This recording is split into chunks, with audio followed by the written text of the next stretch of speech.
essa multidão aqui fora. E essa multidão gritava, vocês viram dentro do RBD, RBD.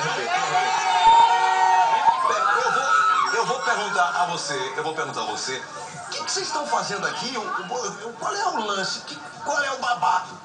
A gente está fazendo uma manifestação com todos os fãs que a gente conseguiu juntar. Não tem a manifestação dos sem terra? Não tem a manifestação do pessoal quando faz greve? Pois elas estão se manifestando aqui.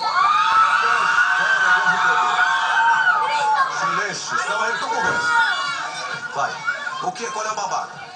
Nós queremos RBD em Fortaleza e queremos chamar a atenção dos produtores, porque eles dizem que não tem público aqui em Fortaleza pro RBD. Dizem que não é conveniente trazer o RBD pra cá, mas todo mundo do Nordeste quer pelo menos um show, porque vai ter show em Manaus, vão ter 3 shows em São Paulo, Belo Horizonte, e no Nordeste não tem nenhuma cidade, nem Recife, nem Fortaleza, que foi o que teve em 2006. Nós consideramos isso injustiça e queremos um show em Fortaleza para vir todos os fãs do